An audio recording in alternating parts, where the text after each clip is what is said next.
you're back at middleweight. If you get the win on Saturday night, will you stay in the division, or are you looking to try again at light heavyweight in the future? um, if I win, I'm 100% staying at middleweight. I'm not cutting all this weight just for a one-off with Omari. So I win this. I'm looking to stay and fight some of the top tier guys at middleweight. Reinsert myself into the title picture as quick as possible. Gotcha. And right along with that, you're 36. So now that you're uh, back in at middleweight for this week, how has the weight cut been coming back down? Yeah, well, yeah, 36. Thanks for bringing that up. Sometimes I forget.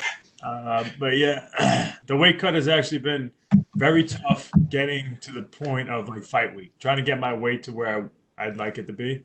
I had a bunch of plateaus during training camp where the weight wasn't coming down, and I had to be super disciplined with food like never before. I used to be able to have cheat meals, kind of like over the weekends and stuff like that, and then get back to eating healthy, and I'd make weight at 185, 185, kind of, I wouldn't say no problem, but I'd be fine. I'd get my weight to where I want to on fight week.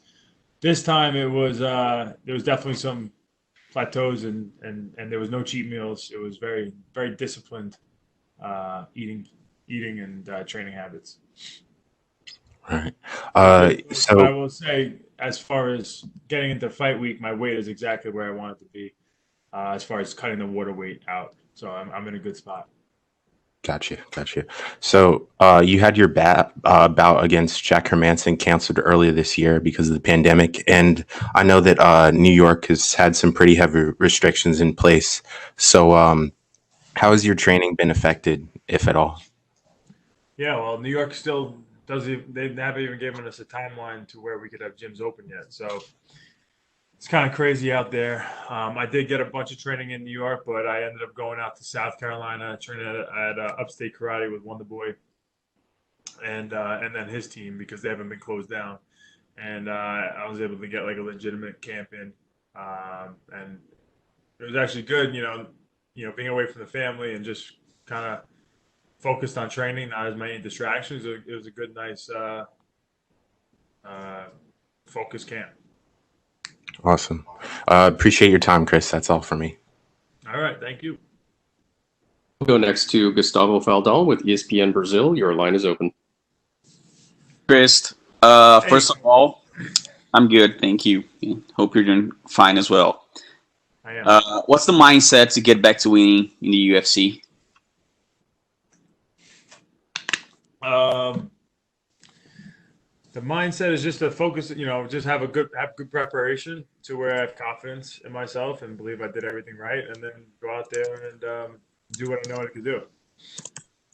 And Dana White recently said that he doesn't know what to do with Anderson Silva's last two contract fights. Would you be willing to take a trilogy against him to finish off his career? I know you won both of the other ones, but even so, I just don't see how it's interesting at all. I completely dominated him every single second of every single round that we fought, up until the finishes. So I don't really have an interest in finding a guy that I was able to dominate like that twice.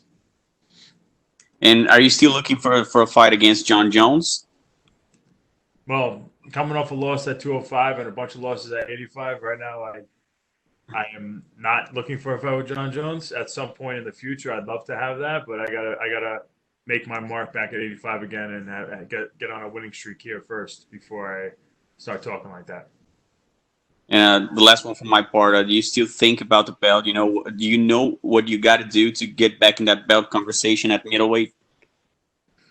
Just go out there and be me and dominate, and I think the performance will speak for itself. And then I don't know how many fights it'll take to get back in that position, but I'm willing to just head right back out there as soon as possible again and prove it once more. So doesn't matter. I'm just I feel healthy. I feel great. I'm confident, and I'd love to get this fight under my belt and then have another one as soon as possible. Okay, thanks, Chris. Thank you. We'll go next to Ezekiel Bergonzi with Super Luchas. Your line is open. Hey Chris, how are you? I'm good. How are you? Fine, thank you. My question is, what readjustments did you did for this fight? Akhmedov is a strong opponent with few losses, and he's on a winning streak. So, which is your strategy to face him? What's my strategy in facing Akhmedov? Yeah. Pressure, takedowns, jiu-jitsu, striking, everything. I think I'm the better guy everywhere. He's a dangerous guy. He fights very hard in all positions. But I do feel like I'm a level above him in pretty much every aspect of fighting. So I just gotta go out there and prove it. I'm not expecting it to be easy, but um, I want to make it. I want to show that there's different levels to this. And how do you think that winning against Akhmedov will give you a lot of confidence to face maybe a top contender in the middleweight division? And how do you reveal yourself after the loss against Reyes and the previous one? How it was that process? Yeah, well, I mean, this is my first time fighting somebody who's not in the top five or top 10 in 9 years. So going against top competition is not something that I need to really like, it's not going to throw me off. I have a lot of experience with that. That's where I belong. Um, so I just get finished with this fight and I'm taking him very serious. And then we'll see what happens next. And what do you think about the new fighters in this division, like Vettori, Adesanya, who is, despite that he's the champion, that he's a really new competitor in this division. Now Whitaker just beat Till, and Cannonier is kind of back. So, how do you analyze this division, and how do you think you can put yourself in there and in this time now? What do you think about that? Yeah, the division is definitely exciting right now.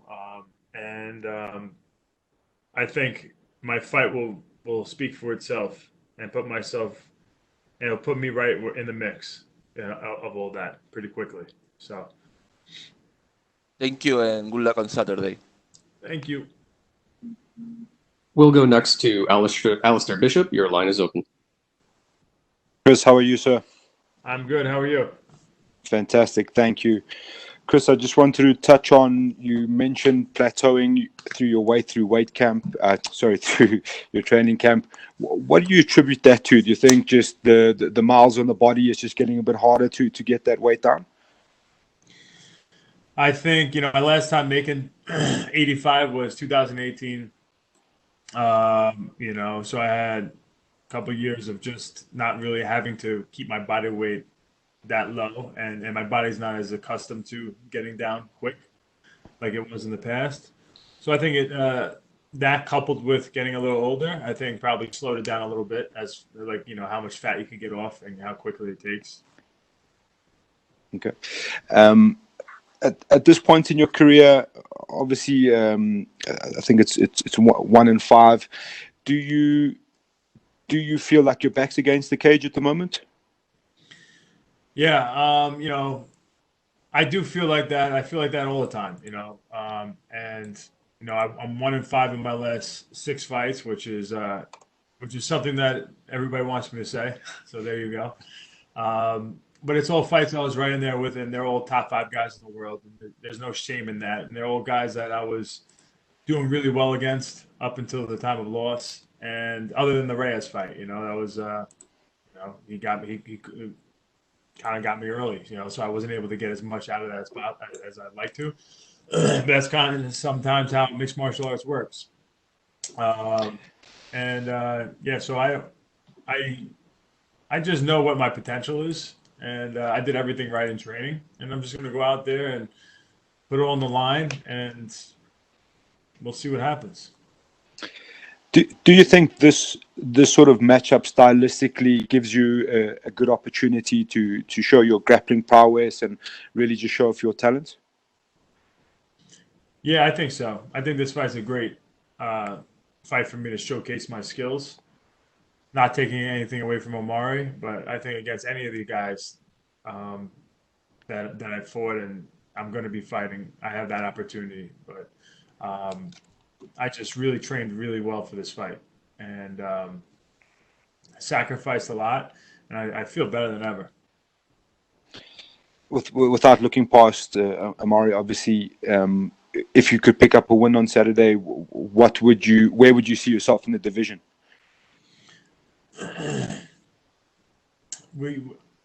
I don't know. I think the fight will speak for itself, and I'm going to be right in the mix of things. You know, I'm the top guys. I'll be right in there with the top guys. I think to where I'll have some big fights offered. And the last one from me. So, obviously, we mentioned the one win and 5 losses in the last 6 fights. Dealing with adversity, what advice would you give to younger MMA fighters when it comes to dealing with adversity through your career?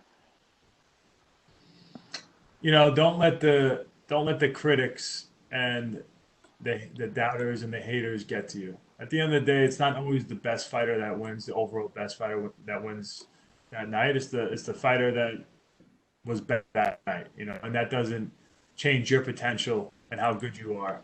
You know, so you got to be able to refresh, restart your mindset, and keep your confidence, and just keep training hard. Fantastic. Thank you, sir. Best of luck. Thank you. We'll take our final questions from Sumik Datta with Sportskeeda. Your line is open. Chris, What's that? Hello. Hello. Yes, I'm doing. Hello. Hi. in the lead up to this, you said that you're almost in a must-win situation now. You being a champion, do you feel that this is the most pressure you've ever felt in your UFC career so far? No, I've had lots of pressure on me since the beginning. From lots of hype to fighting for multiple championship fights, to coming off of losses and then finding my way to wins. I've had it. I've had it all. And so for me, it's just another day in the office, man. So you're Mario well. So, but this will be the first time he faces someone of your caliber. You know, someone who's been a champion. So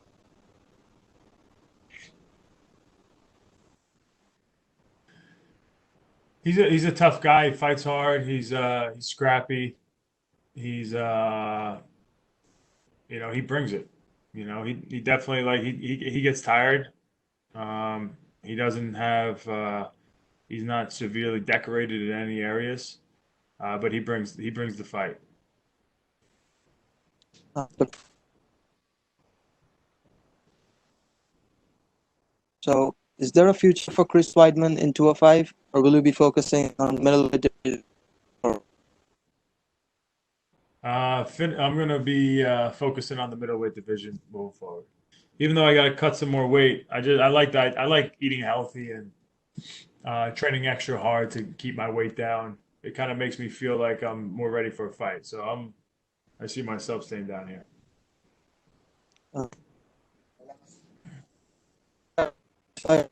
set to fight Jack Hermanson, but that got cancelled. Given the result goes your fight. Sure. Yeah, we'll see. We'll see what happens. You know, he had a nice W over Gastelum. I got a nice W over Gastelum. We both finished him with submissions. I wouldn't mind that at all.